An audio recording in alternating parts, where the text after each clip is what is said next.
Runners sent on their way from the 1200 metre marker, and She's a Matador's right there, two off the left.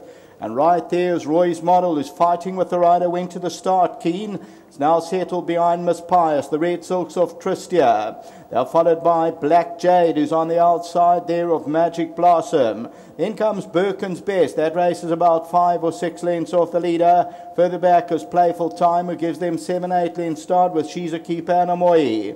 And the leader is Miss Pius, gone on by 2. Tristia second. Third place is Roy's Model. She's a Matador. The black cap is fourth. Then Magic Blossom. Blake Jade has been strong along the inside. Birkin's Best.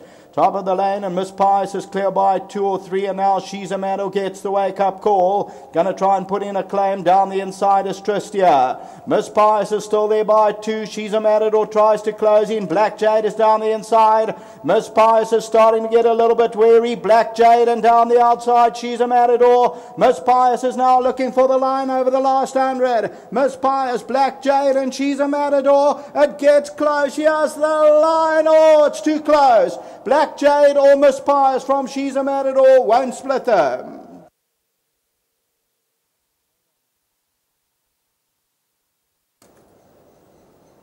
Very, very close. 8 Black Jade and 3 Miss Pius. Black Jade was strong in the early stages, so it's a win full of merit. And the McGock from Gavin Finzale. Number 3 Miss Pius also from Gavin Finzale, so it's a 1-2 whichever way you look at it. Blue cap of Black Jade. Miss Pius is nearest us. Here comes the line. Miss Pius won it. Go back a fraction, please.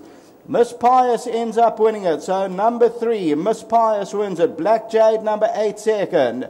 She's a Matador, number 2. That ends up the tote favourite. That runs into third.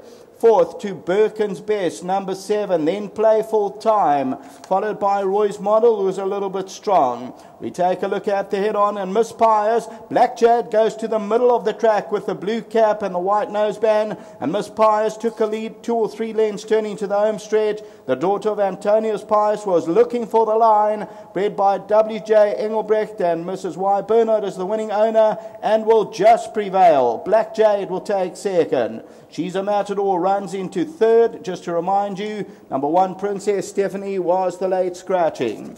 Second race starts off our place accumulator, and take note of the starting time for the second race. It's 18:25, also on the poly. Back to the studio.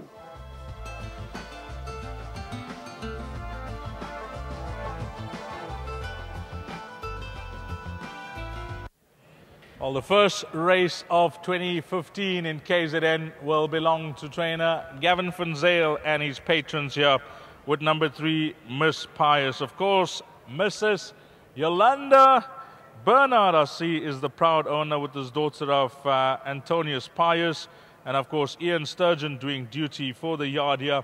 Unfortunate that Gavin had the favorite in the race. She was a late scratching, but he still comes up trumps, as I mentioned when they were doing that leading. Fantastic, firstly, for that first timer to come through and run such a encouraging race first time out. Yeah, lovely McGock filly, and she was a bit keen because they slowed the pace up a little bit, and she was fighting a little bit, and Billy said she ran on beautifully to the line, and as she goes further, she'll be a horse to watch. I just hope she settles a little bit further, because she really wants further. We've just got to get her to settle a bit, but really a top run, and hopefully there's a lot to look forward to for Rupert Place there. Now, coming back to this filly, after the scratching of Princess Stephanie, she did have that one good run at a penultimate start.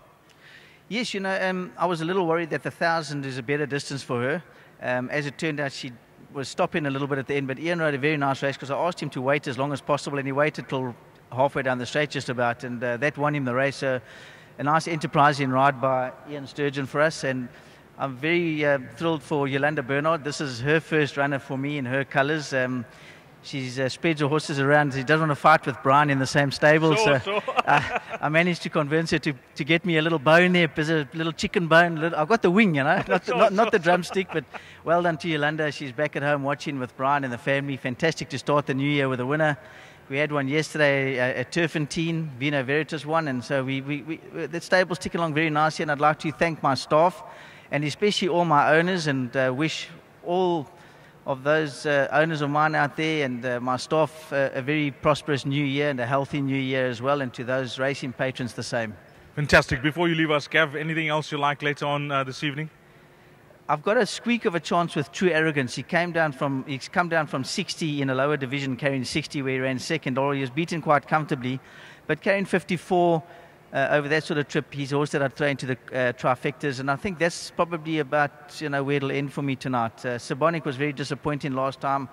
I put the blinkers back on her, which she did win with, and back to a mile. Hopefully.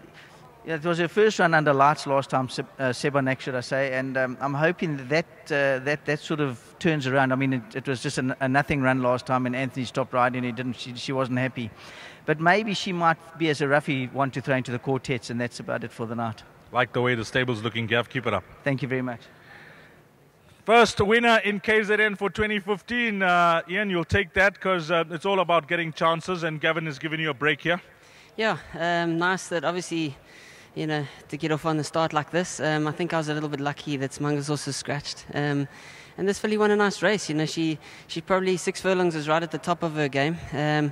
And Gavin gave me nice instructions. He just said, wait as long as you can into the straight. And on the poly, it's nice to get them going early because they don't normally stop. But, she being probably best over 5 furlongs, she gave me a nice gear when I let her go, and we got away enough to steal it. Well done to Mrs. Bernard. I believe it's her first winner. So no, I'm very grateful to them as well. Compliments on the ride, because it's not easy dictating, setting the fractions up front, and you timed it to perfection because Billy was absolutely flying. Yeah, I think Billy's quite a nice filly too. My fillies had got the racing experience, and it's easy to ride these fillies from the front, or horses from the front, because as long as they're doing it easy enough and you've judged the pace fairly well, they'll give you that gear. So no, it makes it easier when they're ready to win as well, which this filly was. Anything else that we can follow you with a bit of confidence with later on? I think my next best, just trying to think of them, probably Black Jaguar, maybe my next best. He's got a chance there. And hopefully we're hoping for Super C to win the Flamboyant. Well, thanks for that, and all the best for the rest of the evening. Thanks, and it's lovely to have my beautiful fiancée here, Chantal. She's we've come down from Joburg, and it's nice to have a break, and lovely that she's come to the course today, and of course my parents as well. So it's really nice, and happy birthday to my agent Brad as well. Thank you very much. Well played, Ian. Thanks. Lovely. Ian Sturgeon opening up the meeting, teaming up with Gavin van Zyl. If you got this quartet, the numbers you'll need: 3, 8, 2, and 7. That's your provisional result, race number 1. Coming up next will be the start of the place accumulator. Time to jot down 18:25, race number 2.